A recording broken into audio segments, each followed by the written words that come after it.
Thank you for attending today's episode of Presidio C-Suite Perspectives, where we speak with technology leaders about management, leadership, culture, team building, and technology trends. One quick note, this event is being recorded and will be posted on Presidio.com in our video library.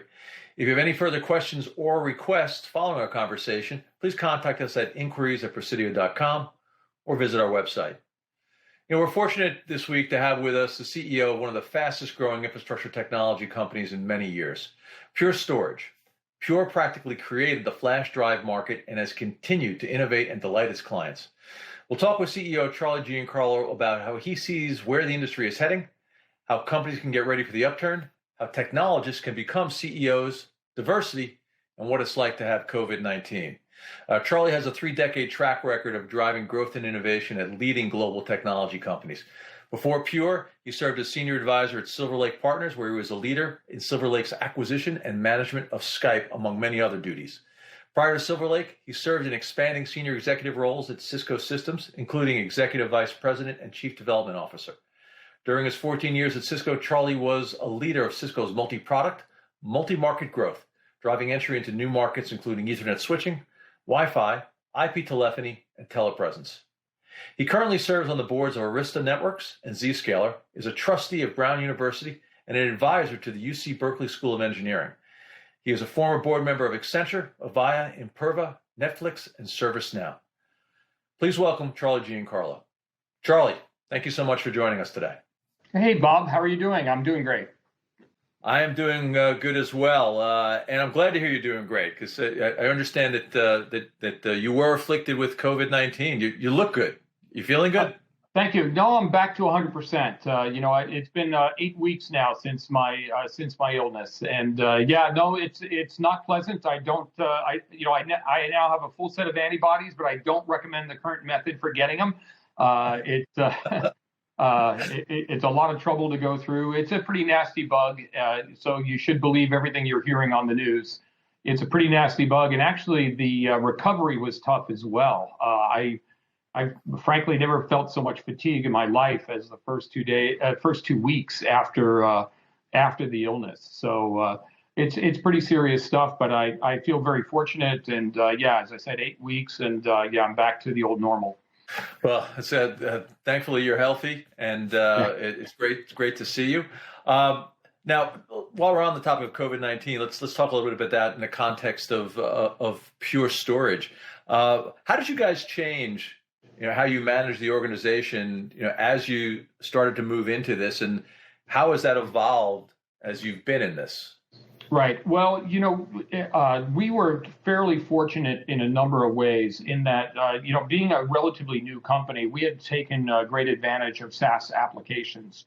And we had we had used, in our case, Zoom pretty extensively, so that when we did go, and actually even prior to that, we started tracking COVID in January and started going through a lot of our contingency planning, our disaster planning. And every one of our teams had practiced working from home in a cycle prior to when the lockdown came about.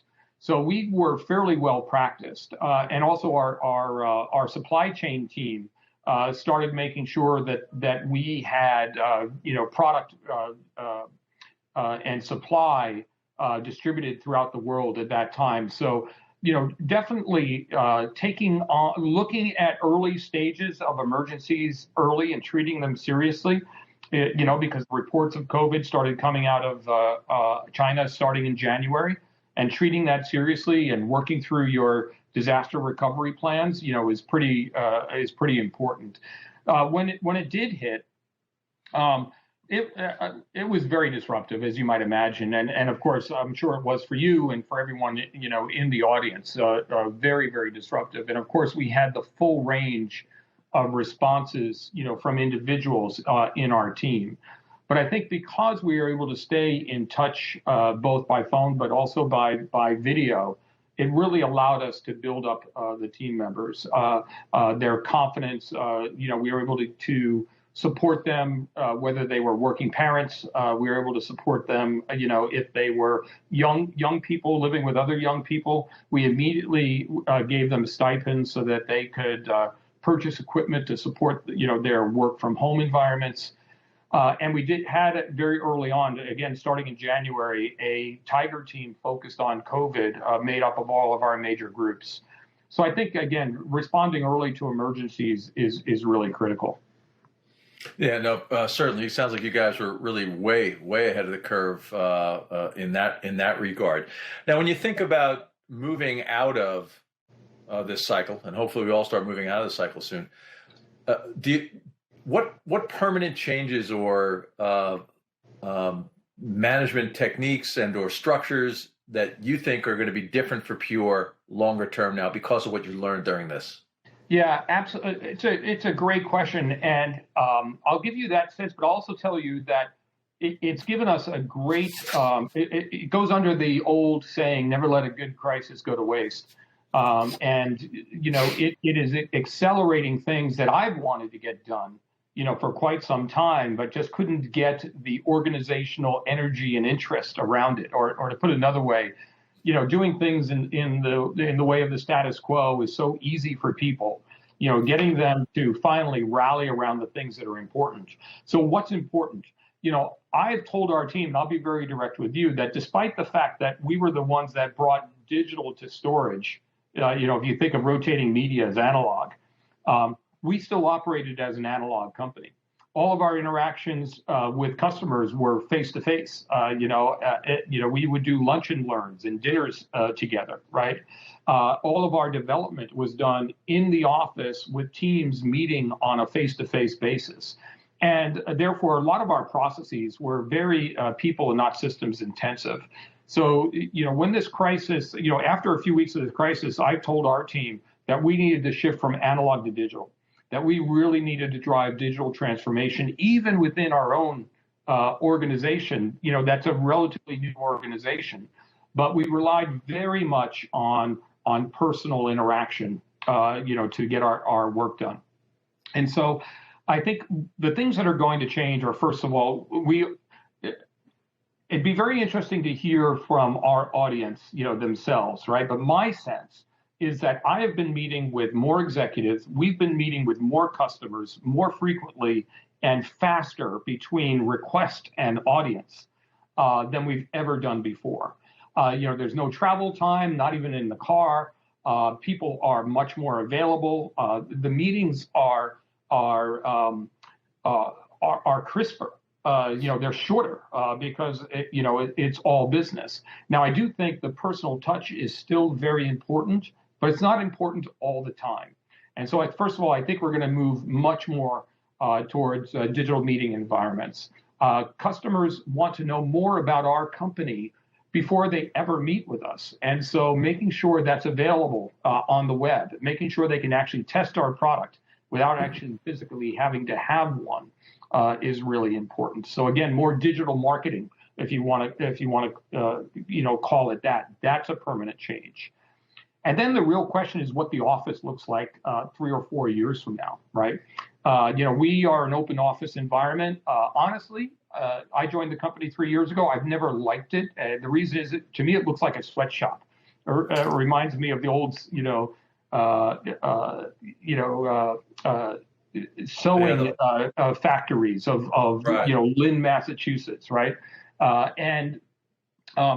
I think two things will happen. One is we'll certainly have more, and this is, of course, everyone believes this, but, more working from home. But I think there's going to be more demand for individual offices again. If you think about the potential return of a pandemic, not sharing space might become in vogue again. Yeah, we were actually talking about that this morning as you think about real estate, and we've got some leases coming up, and we're talking about, well, what's the capacity? How much space do we need? And we were having a pretty detailed conversation around, well, you might only have 20%, 30%, or 50% of your people there, so we got to think about that. And we said, well, isn't that a short-term scenario? There'll be a vaccine available, hopefully within the next 9 months. And the feedback was, it may not be.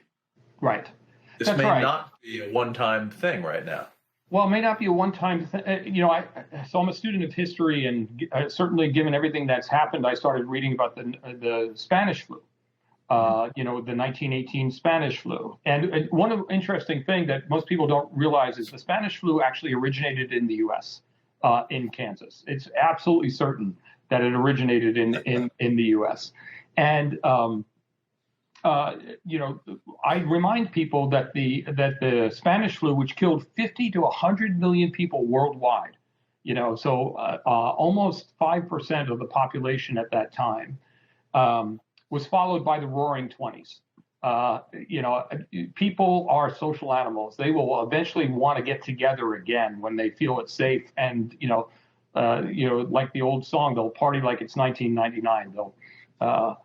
I do think that will happen. At the same time, they're going to be more cautious and more work from home, and I think they'll want more space when they do get together. Yeah, that's where we landed as well. When you look forward again, as we're starting to come out of this, every leader that I talk to, in client side and on the partner side, they talk about visibility or the lack of visibility. How long is this going to be? When does it end? What does the recovery look like? How do you guys see this? And how do you manage your business with such limited visibility and so many unknowns right now? And so many unknowns, right? Because if there's a second, all bets are off if there's a second wave, right? And that's a true unknown. No one knows what this virus will do.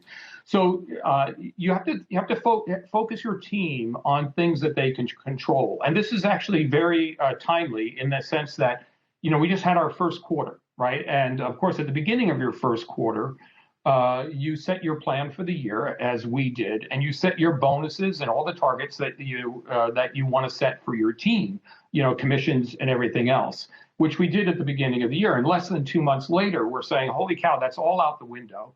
We can't get on the plan that we set at the beginning of the year. So how do we incent our team, right? How do we get them really focused? And what we decided was, in good years or bad, the one thing that Pure has always done is grow faster than all of our competition. We consistently take market share each and every year.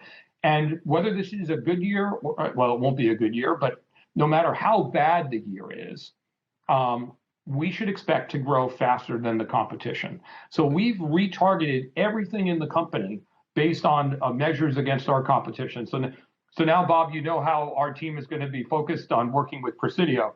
We've targeted to grow at least 20% faster than the rest of our competition in the field. And this is something everybody can get behind. It's something we can measure. And I think, that's what worked for us. Now, what might work for others may have to do with some type of much more fundamental change that they want to build in their organization. Let's say coming out of it, if they're deciding that coming out of this, that their business model fundamentally has to change because the world would be different, then it might be about making progress against that. Yeah. And we think there'll be a few industries where we'll see that for sure. Yeah. So if we turn to the technical side of it, what should clients be thinking about today in terms of technology investments that will help them be well positioned to accelerate out of this and continue to create success for their organizations post-COVID, post-recession? Right. And that's a great question, because I think we've been thinking about it the same way, internally. And as I thought through, what were the steps that we took and are taking now? The first one is to secure your base, right? And now maybe this is past already for some of your customers, but maybe they're still in the middle of it. And what I mean by that is, the crisis brought out all sorts of urgent things. They had to focus on the urgent and just push aside for the moment everything else that they were working on, right? The urgent was getting people to be able to work from home productively, right? The urgent was making sure that they could address, if they were fortunate enough to have enhanced web traffic, right? Transaction traffic, being able to get that put into place. So just so the organization could continue working, focusing on the urgent. We're now transitioning to refocusing your team, right? So, you built that moat. Now it's getting the team reorganized. What are our new priorities in the business, right? We thought just 3 months ago, we thought we were working against a set of priorities, right? Now getting the entire company focused on the new set of priorities, right? And for Pure, that was one of those was analog to digital, right? Migrate a lot of what we used to be able to do with people working together face to face, right? And that could be face to face with our customers, right? Or with our partners, frankly. Right. And let's change that to more of a digital experience. It's not that we don't want to get together with you again, but the world is changing permanently to more digital experience, right? We knew that before. I mean, every company that we're talking to today has a digital transformation strategy. They just haven't been pursuing it. Most of us just don't pursue it as aggressively, because the status quo works so well, right? And now it's just been called, into action. And then, it's really about making sure that we're taking action for our future. The status quo is no more, right? And so, really focusing on where you want to be in a few years. And the one thing I would say is, we talked a little bit about uncertainty before. It really is about flexibility, right? You want to, regardless of whether you're buying something today or engaging in something today to deal with the urgent, you don't want to be locked in for 5 years. You want to make sure, because that thing you're doing that might be urgent now, you may want to move to the cloud, in a couple of years. And if you've got now this dead weight sitting in your infrastructure that you're still depreciating, that's going to put limits on you in terms of what you may be able to do. So one of the things you really want to focus on now is maximum flexibility, both in terms of your technical choices, but partner choices, et cetera, contracts, and all of that. Really, given the uncertainty, you want flexibility. Yeah, so it's interesting when we see which clients were more successful converting to a work-at-home environment and converting their business models. And some industries you just can't do it because of the type of industry it is. But those industries that you can transact business more remotely or more digitally, we saw the businesses that were further along that transition. And to your point, most folks were moving somewhat slowly because the status quo worked so well. Those folks who were further along were much more successful moving into a work-from-home environment from security and from a standpoint of productivity and the ability to transact business, close new deals, et cetera. And so we're seeing this acceleration now with all clients around that digital transformation, hybrid cloud model, and it is about things like agility and flexibility. When you think about Pure Storage, you guys initially an on-prem solution, and you've got a lot of solutions in the cloud now. Talk to us about how Pure can continue to support our clients as we move towards a hybrid cloud environment with what you're doing today. And I know that you're in the middle of Accelerate, right? So you've got some product announcements going on as well. Right. So our Accelerate conference is on the same day, is on today. And so, but of course, because now it's digital, you can get to it at any time. So, the content, one of the great things about digital is that people don't have to travel, but also the content can always be fresh. So that's the plan overall. Look, I think the best way to describe it is to describe what we've also decided as our team as part of COVID that our Pure as a service model is really the right type of model for the current time. And so let me just explain that for a moment. Pure as a service brings the as a service model to the full multi-cloud environment in every way that customers actually expect. So what Pure as a service is it brings the cloud model on-prem to the enterprise, but does it in a way where it ties directly into the hyperscaler cloud model as well. So what do I mean by that? Pure as a service is a true service offering in that a customer decides that they want to contract for a certain amount of storage, on a monthly basis, but only pay for what they use when they use it, and most importantly, where they use it. So they don't buy an array. They don't even understand necessarily that an array exists. Of course, at the end of the day, a service is always on top of hardware somewhere, right? In the case of Pure, it's either on your hardware, or it's on the hardware that exists in the hyperscaler, right? Because at the end of the day, they've got data centers with hardware in there. With Pure as a service, a customer says, well, I want, today I might want some storage on-prem, and we provide that, but the customer only pays for what they use, and we manage it. So it's a true service offering where they pay for it as a service on a monthly basis. But it is a unified contract with our capabilities in the cloud called Cloud Block Store, which today is available on AWS. We're currently in beta in Azure, as Presidio knows, because you're a beta customer, and will be available late this summer as a general availability on Azure.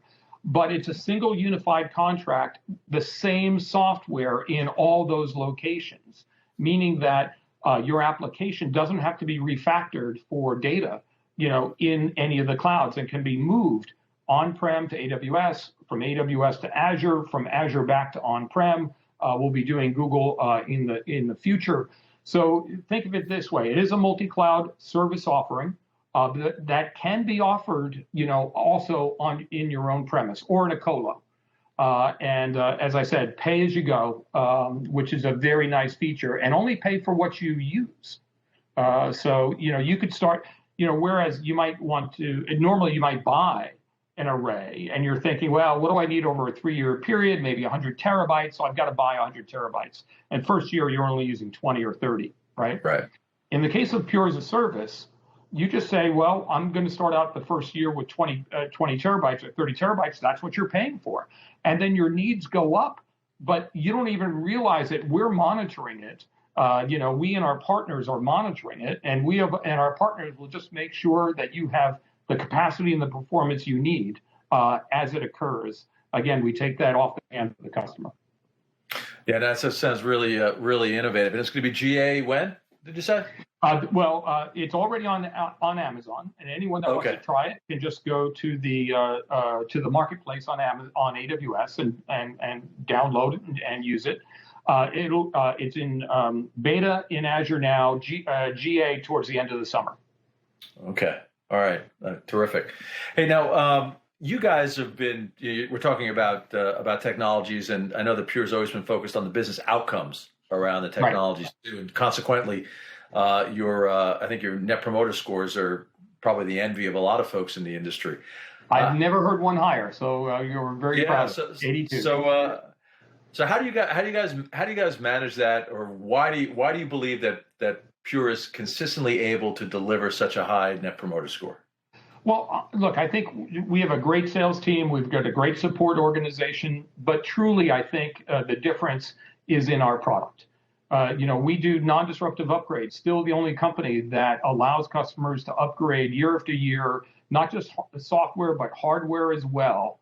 Over 7 generations of product with no disruption to their application environment. We're the only company that can go from literally box, from cardboard to in-service, in-production operation in less than 2 hours. We are approaching 7 nines of availability, of reliability, which is at least 10x our next nearest competitor. So when you enable your customers to go sleep at night and not have to worry about their free time on their weekends, it's amazing how much how well they think of you. Yeah, so one of our joint clients is one of the 10 largest Medicaid health plan providers in the industry, and they had exactly those challenges. They wanted a solution that was evergreen, if you will, right? So one that had an easy upgrade path. They wanted greater stability. They wanted ease of management, which they didn't have with their traditional or legacy storage. They wanted to be able to add capacity on demand. These are all things that we were able to do with Pure Storage, right? And so consequently, they end up with greater reliability, greater uptime, and ability to be more agile, as they grow their business. So it was a terrific solution in that regard. It was great to partner with you guys on that. And so, and speaking of partners, you guys have been 100% partner focused on your go-to-market model. Now, I know you've been in the industry forever. So you were at Cisco when they were really developing the partner program, and you've been an advisor and on boards to many organizations. Like Arista with fellow alum Jay Shree, who's a good partner of ours as well. Why did you choose a partner-only model, and talk about the benefits it provides to the client? Right. Well, look, being able to partner, there's no question that as an early stage company, we're a little bit more mature now, but as an early stage company, the only way to really maximize your ability to reach customers is by using a channel. But I would say as well that there are very few products that don't require expertise and integration into a larger IT environment, in our business. And what partners bring is all that expertise in terms of the full picture for a customer, right? The application orientation, the delivery of the full of the full experience to the customer, to get their customer-facing applications, up and running well, right? We bring, no matter how big you are as a company, you could be a Cisco, you could be a Dell, you could be an HP. You're still not bringing all of that to the picture, right? Mm-hmm. You're bringing your components of it. And so partners are what complete the picture for the end user, and we understand that. Having and then there has to be trust. There has to be trust between us and our customers. There has to be trust between us and our partners. And if we were a company that would sometimes do business with a partner when the customer insisted, but other times took the business direct, then that breaks down trust. You can't cheat just a little on your spouse. That generally doesn't work. The same is true, I believe, in a business relationship. You can't cheat just a little. I mean, you're either you're either joined at the hip or you're not, and you do what you can to build up those. You work very hard to be able to build up those relationships. I'm so glad to be able to have a great relationship with you, Bob, and with between our companies. It's very important. Yeah, no, it's been a terrific relationship from the start. But you do bring up an interesting point as you're answering that question. It's a different world today than when you and I would work together back in the Cisco days 10, 15 years ago. We don't do a network project anymore. We don't do a storage project anymore, where you're very much operating in a silo with a single technology, perhaps. Now these solutions are converged across technology stacks. Everything you touch is going to have an implication everywhere, plus on the security level and the application layer. And they're very much multi-vendor. So a partner fills those needs where you're right. We see the entire picture. We're able to operate across all the stacks. We use the best ingredients that we can, right? With like Pure Storage. That's right. Yeah. In creating that solution. We did a survey of our client base, and then the broader market that kind of fit the same profile and demographic of our client base, and they came back with what they're looking for in a partner and in a provider is somebody who can integrate multiple technologies across multiple stacks. That's number one. Number two was somebody who would have ongoing support for me. Don't just install it and walk away. And the third piece was, we want to know that you've got a lifecycle services approach. So, you're helping me with the strategy development and the design and the implementation, then the ongoing management, adoption, management, and optimization. And that's how we've built our business, to provide, those types of services to our clients. And we do it with great partners like Pure Storage. And I think it's more important now than ever, right? As we're moving very much more rapidly, right, around digital transformation and to hybrid and multi-cloud environments. Any other great announcements you guys are going to be making during we are. Accelerate? We're making a number of great announcements. First of all, we've really expanded the first thing that I mentioned, Pure as a Service, both for commercial scale accounts, but also for enterprise scale accounts. So we're doing a lot there. We recently introduced our, another reason why customers love us, is that our products are so highly performant, right? They're just not used to systems that don't need to be tuned, that just perform, and that they can consolidate a lot of workloads onto the same system, right? So we just released Purity 3.0 for FlashBlade, which adds a lot of resiliency characteristics to the system and really allows it to consolidate even more workloads overall. We are now in beta on File on FlashArray. So customers have been saying, gee, when are you going to get into the general purpose file share business? Because we'd like to be able to really transition more and more to Pure and to FlashArray in particular. So now we're going to be able to be doing that for its general purpose file shares as well. So we're very excited about that. And so I would say that, and then of course, we're going to be talking more and more about the CBS, the Cloud Block Store on Azure that you and I talked about. So these are some of the exciting new announcements we have. Oh, okay, that's terrific. So folks will be able to learn more on your website and learn more by visiting Accelerate Digital platform, correct? Exactly correct. Yeah, look forward to it. Right. Hey, so I want to shift gears a little bit, Charlie, and go a little bit back in time. You have had a great career in technology in different technology segments. Not just obviously with some of the leading organizations in the space, but different technology segments. But you also spent a fair amount of time with Silver Lake. Yes. And you've got, obviously, you would look at a lot of businesses, and I'm sure you've probably served on a number of the boards for Silver Lake.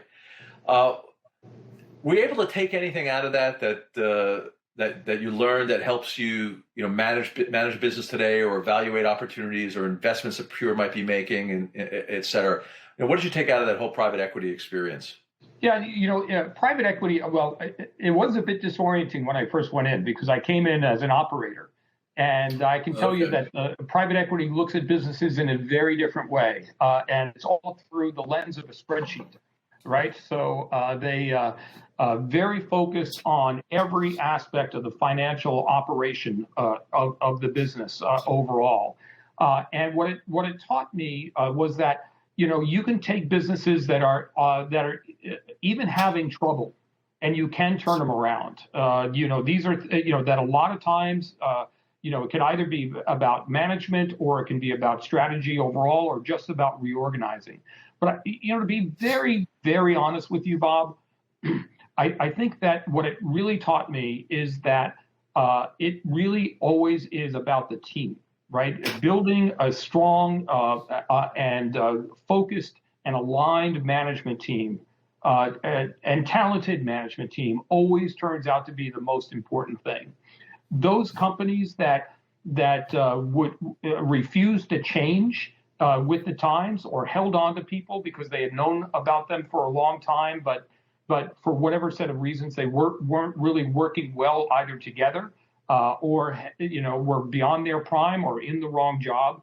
The teams that hung on to that, inevitably failed, and it was only the ones that would hunker down, recognize the world that they were living in, make, in many cases, the tough choices, were the ones that could actually pull out of it and be successful. So I have to say that what I relearned there, because in a sense it was relearning, was no different in many ways than what I learned through now, 5 or 6 market crashes, over the last 30 years. And that is that in times of stress, it is the teams that are strong, that have built a good business model all along the way, that are able to accelerate out of the transition, out of the disaster.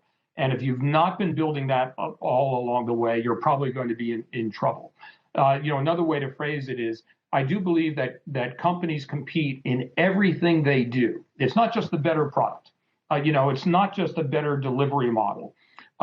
you're competing in terms of the quality of your finances, the quality of your HR, things that people don't even think about. You're competing on the quality of your P&L, all right, or even in terms of what your balance sheet might look like. You're competing with every aspect of the company, and it may not help you when times are good, because everybody the rising tide raises all boats. But it's when the corrections come, and they always come, and all of a sudden those competitors that were keeping up with you just fall away. And the poorly run businesses, that's when they founder. And so I think that private equity just retaught me that same lesson in another sense. It doesn't, in those cases, it doesn't always take a massive economic crisis to make them fail. They fail of their own accord, but you can rebuild the teams. Yeah. So what is it that Warren Buffett always says? When the tide goes out, you see who's swimming naked. Yeah, there you go.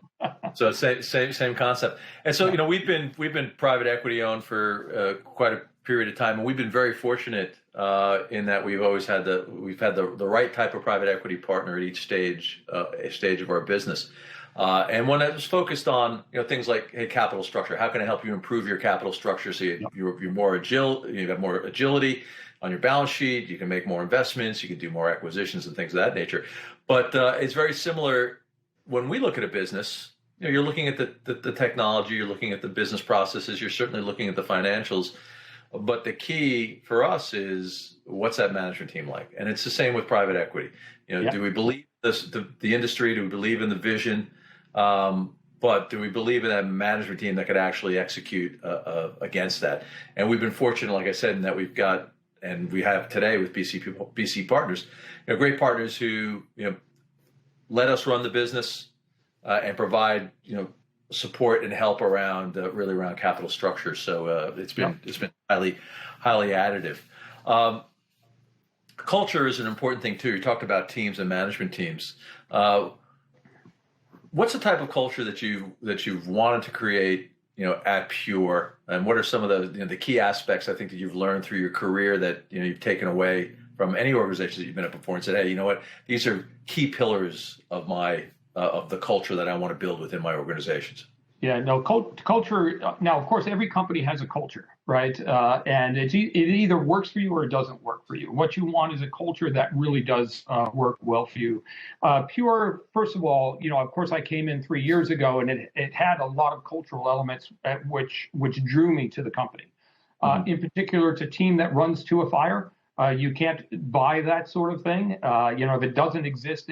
That's one thing that's very hard to recreate. But it's a team that really does put customers first, and they run to a fire, they run to a flood. They'll run into a data center during the coronavirus crisis.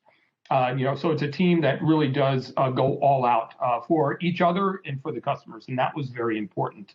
I would say that the things that I wanted to change at the company was that reflecting its startup roots, it was a very collaborative culture, which a collaboration is good, but not if you need 10 opinions to get something decided upon, and not if one vote against is a veto. And so you do need to create, I believe, as well, an accountability culture, which I now believe we've created within Pure. And what that simply means is that you've structured the environment so that for all of the important functions, you know who's accountable, and they have what they need to be responsible for that function. That they actually have decision-making capability and will make those decisions. Because I certainly don't want to be making every decision. I believe it's every senior leader's job to put themselves out of a job. To make sure that they have the team in place where decision making can take place, so that their involvement is not needed in everything that goes along. Now, of course, that never happens fully, but you want to create an environment and a culture that is willing to take risks, will make decisions, and go forward. Because we're a company that if we don't continue to grow, we'll be in trouble, and we'll only continue to grow by continuing to be innovative, to outthink our competition, to be better to be the best of breed consistently in everything we do. And in order to be able to do that, we have to take risk. It has to be well thought out, but we have to take risk. And in order to do that, we need team members who are the type that will do that, but also that are accountable for the decisions they make. And Charlie, a lot of the audience are technologists, whether they're CIOs or heads of various technology departments.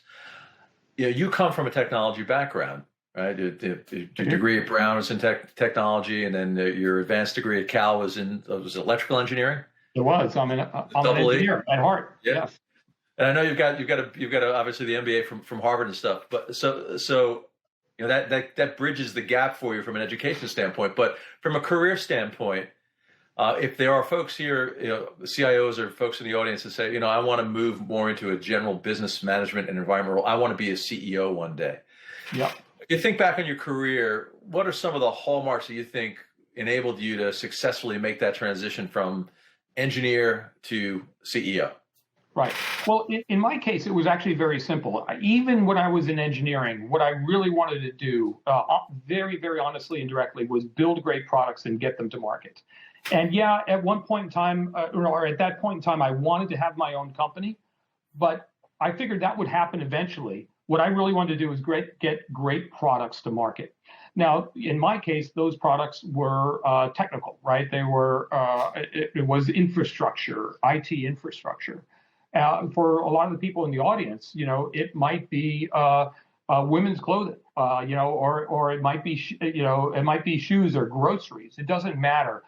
If you don't love your product, you're going to have a hard time. I believe that if you really focus on the business at hand, that if what drives you is the love of the business that you're operating in, you're going to learn about all of the elements necessary to be successful in that business.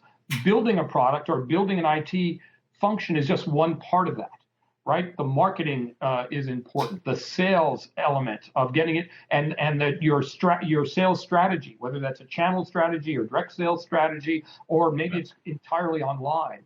But that strategy is very important, right? The HR and the care of your people is very important, and building teams is important. But by being in love with the type of business that you operate in, that will drive your interest level to these other functions that are absolutely required in order to eventually arise to the CEO role.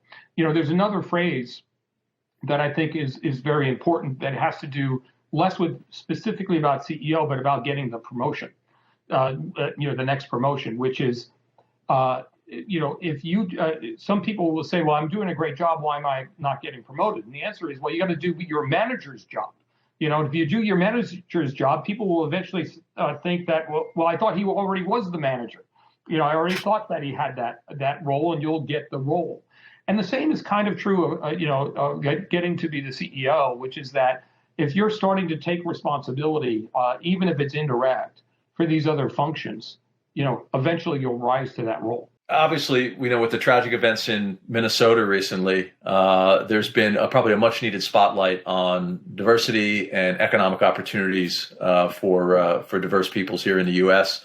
How has Pure been, not just responding, but throughout your history, you've had a focus on this element. So, what's Pure been doing in that regard? Yeah, no, we've always had a mission inside the company from an HR standpoint of diversity and inclusion.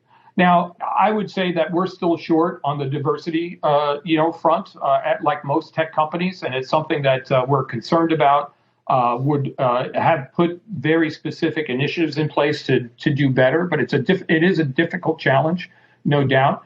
But we're very strong on the inclusion front. That is that people of with different backgrounds inside the company. We've just recently done a survey that turns out feel that they're very well treated, feel very part of the culture, and feel very included, inside the company. So we do feel good about that, but we do need to do better on the numbers overall.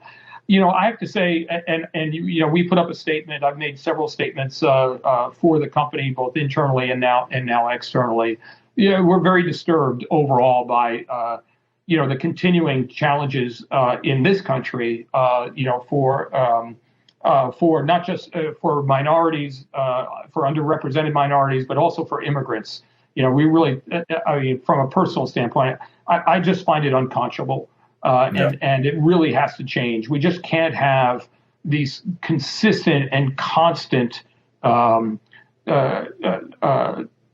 issues of not just discrimination, but just outright bad treatment of not just individuals, but whole communities. What we're doing here, the senior management team with Presidio, we're partnering with 10 of our university clients and providing a yearly scholarship along with part-time work and internship to diverse minority underrepresented minorities students and if we could bring more people into the technical industry from a diverse standpoint, then that's going to benefit us as well ultimately down the road.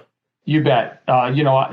So education has been my pet charitable activity. And, what we found is that you got to get them in high school, actually, because the numbers out of college are just not high enough, in the technical fields, right, in the STEM fields. So while I've been working with universities, we as part of the universities have been reaching out to the high schools to get children started much earlier in the STEM fields. Yeah. What are the jobs that you think overall in technology they're going to be available? What should folks be focusing on? And then more specifically, what does Pure look at when they look down the road and say, all right, we need folks who have skill sets in these areas in the next 5 years. This is where the world's going. You bet. Well, certainly cloud skills, right? I think we all agree with that. But for us, cloud just is a way of thinking and a way of operating, not a destination. And what I mean by that is what people really want is for everything to be automated. And they want the programmers to be able to define every element of what they get, whether it's their processing, their network, or in fact, their storage. Today, storage is largely physical. It's no different than connecting an external disk drive to your computer, but then you can't share it with others.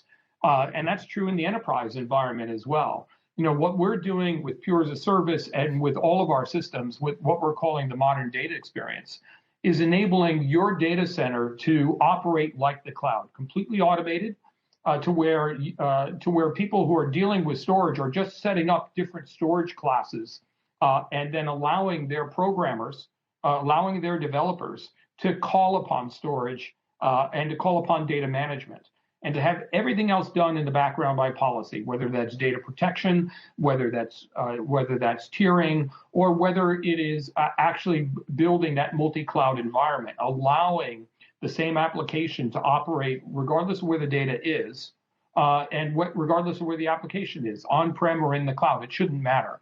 What we want to enable our customers to be able to do is to be able to have that, is to be able to build for their internal customers that cloud experience, whether it's on-prem or in the cloud. It makes a lot of sense. And data scientists and cybersecurity experts, those are all areas when we look across a broad spectrum that there just aren't enough skill sets in. So it's absolutely right. Data scientists in particular, right? Data science is going to help us beat this virus, but also it's going to help us to be more efficient as a company. Yeah. Well, listen, we're out of time, Charlie. I appreciate the conversation today, and it's always great seeing you. And best of luck to you. I'm glad you're healthy. You look fantastic, especially in your pure orange shirt. That's good stuff. Yeah, I appreciate your blue shirt. We're on the opposite ends of the color wheel. That's right. It's Presidio Blue. So we got it right today. Our marketing people will be pleased with how we dressed. It's perfect. Great. Well, Bob, it's always a pleasure speaking with you, and thank you so much for giving us, this time with your base.